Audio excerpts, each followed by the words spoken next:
Welcome back to the green yard. It is a beautiful late October afternoon here in the food forest part of the green yard, the tropical food forest part of the green yard. It's been a little bit hot the last week or so. We've been back in the hundreds again.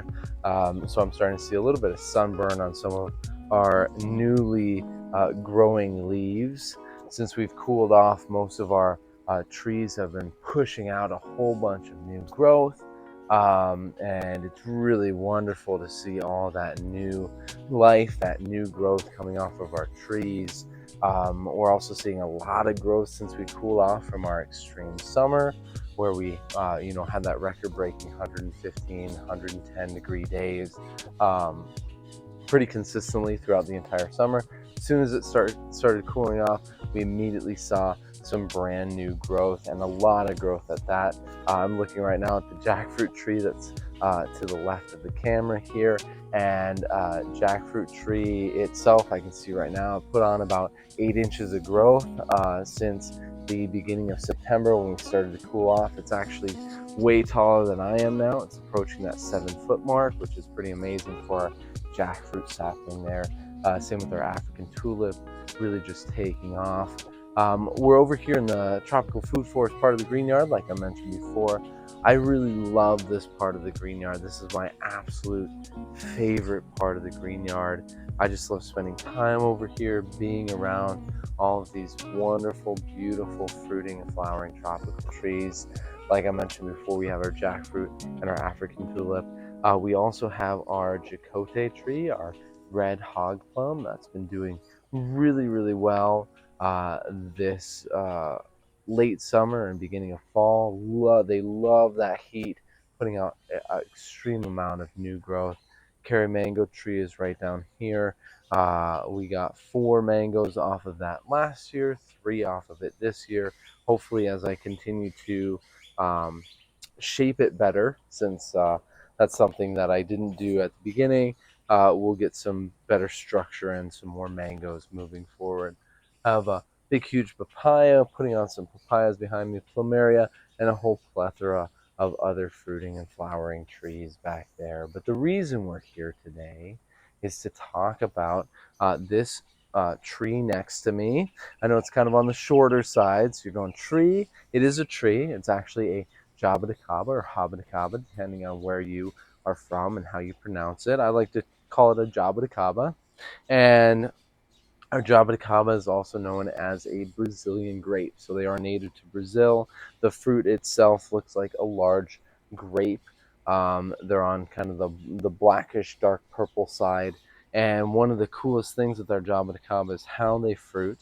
Their fruit actually forms on the bark itself of the tree. So it looks really amazing seeing all of these fruits up this tree. So far, I haven't had any fruit off this guy yet, and that's something that we're going to talk about when we talk about growing a Jaboticaba here in the Phoenix Valley Zone 9B. So with our Jaboticabas here in Phoenix, there's a few things that we need to keep in mind that we're going to talk about here in a minute. One is that they grow really extremely slow, and we're going to look at that here in a second. They require protection both from cold and from our summer sun as well. We'll go through that here too.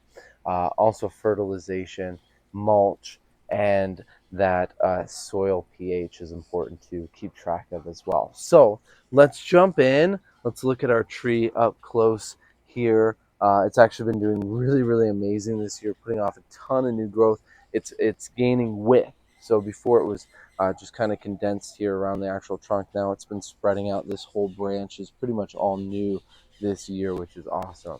So let's go ahead and let's talk more about growing a Jaboticaba here in the Phoenix Valley Zone 9B. Here we go.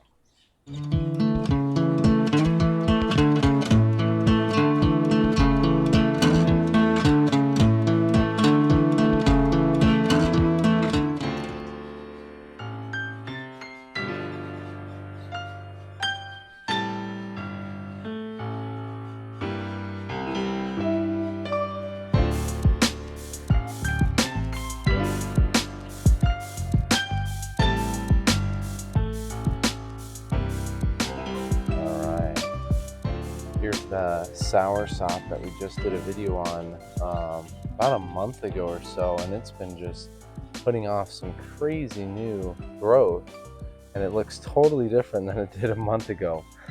Getting some really, really big dark green leaves, testament to that sulfur, that soil pH, as well as um, feeding our fruiting trees as well here. As we get closer to our Jaboticaba, you can see papayas are putting out a whole bunch of papayas. This one seems to be a little bit further behind the rest of our papayas, probably because it doesn't get as much sun.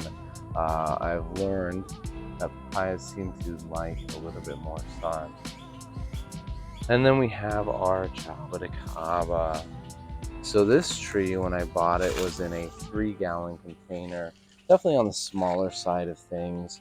Um, it's really been doing well here in the food forest part of the green yard. It was one of the first trees that I planted after bringing in, I brought in our Kerry mango tree from our old house into the green yard, as well as our African tulip there too. But this Jaboticaba was one of the first plants that I planted. It's actually been in the ground for over 3 years, and that goes to our first point, which is they grow incredibly slow. So when I bought it, like I mentioned before, it was about a foot high. You can see the trunk is down here. It's about a foot high or so, about to this height here. So it has put off a lot of growth. Definitely this year, a lot of new growth, but it's definitely a slow growing tree. That's one of the biggest complaints with our Jaboticabas, is that they grow incredibly slow. But if you have the patience for it, they are a beautiful looking tree, really interesting leaves. There's a couple different varieties too that have different shaped leaves, different sizes, different colored leaves as well. And I really like the overall just aesthetic of the tree, even though it does grow really slow. Realistically, I think the timetable, if I remember correctly, it's about 10 years or more for it to start fruiting. So I'm holding out to hopefully have it fruit here in the next 7, 8 years, and maybe a little bit after 10 years it'll start fruiting. I'm not sure yet. Um, the the microclimate for these guys is very similar to our other fruiting and flowering trees, especially when they're young. When they're young, they do require that cold protection. So I've been covering our Jaboticaba the last 3 winters with a frost fabric kind of structure to go over the top of it, and then supplying supplemental heat with our C9 Christmas lights. So um, it's been doing well in the winters. I really haven't seen any dieback, even with our last really cold winter. It has honestly been doing great. I see more issues in the summer than in the winter. The spot that I put this in is a really well draining spot. I didn't do that on purpose. It just happens to be a spot in the yard that drains really well, as opposed to our Kerry mango, which does not. So I do have to water it sometimes more, sometimes less. Now that it's more established, in year 3, it's been more consistent. But year 1 and 2, I would walk out and the whole thing would be all wilted and look like it's dying, and I'd be like, I gotta water. So we're starting to see that a little bit more consistency as it gets older, which is nice. In the summer, it needs protection from our intense sun, that heat. It does fine with the heat itself, but that afternoon sun, it cannot have any afternoon sun. So, fortunately for us, we have our passion fruit barrier here. Although our purple possum passion fruit seems to have died back potentially altogether, but I do have our maracuya, our yellow passion fruit, which is still here and protecting in the afternoon. We also have our beautiful mulberry tree cover that provides that extra shade in the summer for our fruiting, flowering tropical trees here in the food forest part of the green yard. So definitely needs some afternoon shade after about 10 o'clock in the morning for it to do well and put out this much new growth. I haven't put any mulch around this in a while. I did about this time last year. I covered it heavily in mulch. Realistically, it needs to have some more mulch down here as well. You can see that now it's starting to get to the bare dirt as things have broken down. So mulch is important, not just to help uh, increase the organic matter in the soil, but also to help the soil retain more moisture, protect it, cover it so you don't have to water it every day. For our Jaboticaba over the summer with the intense heat, it's been getting watered once a week. This past in October so far, it's been getting watered once every 2 weeks, and then in the winter it'll be once a month.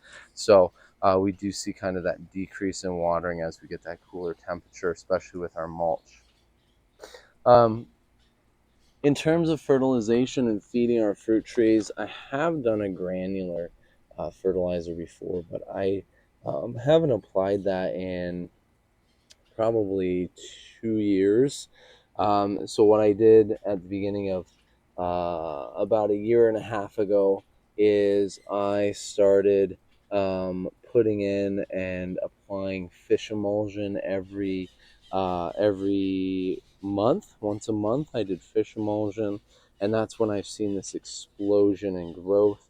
Like I said before, none of this branch existed before this summer. So we're seeing really pretty much from here over this incredible increase in growth this year, which is really great to see and a testament to feeding your fruiting trees. Now, in order for it to take up those nutrients, though, our jabuticabas, our Brazilian grapes, need to have a soil pH of 5.5 to 6.5, so in that acidic range, which I accomplish by applying our um, agricultural sulfur. That agricultural sulfur will help lower our soil pH, which is about 8 to 8.5, down to the required amount for our fruiting and flowering trees. All right, so that's kind of a quick little video on my experiences growing a Jaboticaba here in the Phoenix Valley. Um, you know, for the first few years, definitely a more difficult tree to grow just because they require that cold protection.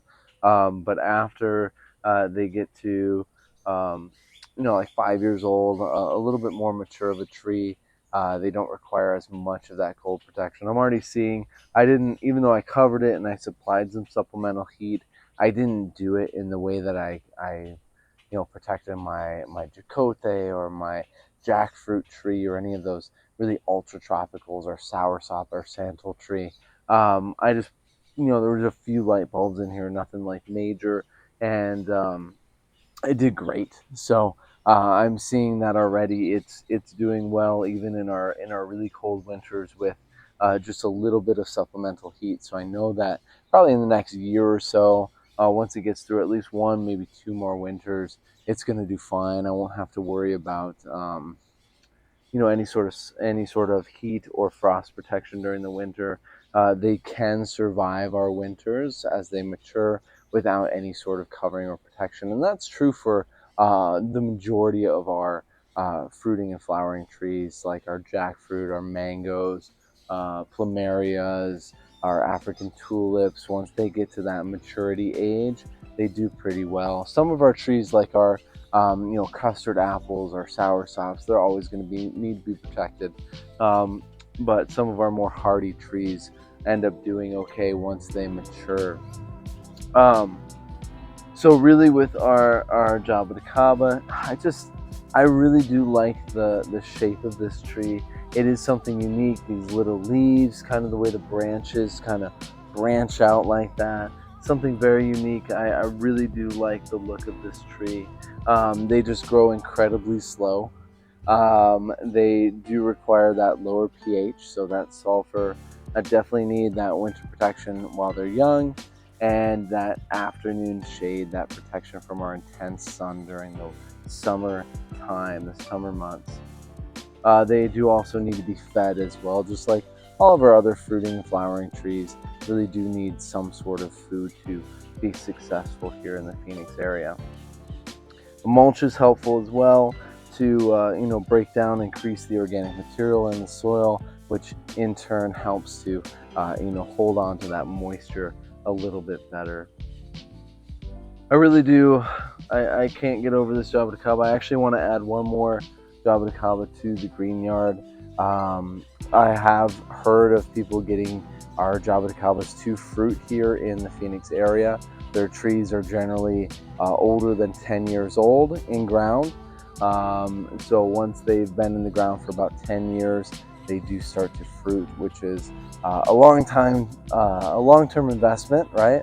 Long time to wait for that fruit to happen, but definitely worth it when it does. So I'm just going to keep on waiting. I'll definitely update you guys probably in the next 2 years or so on how our Jaboticaba is doing.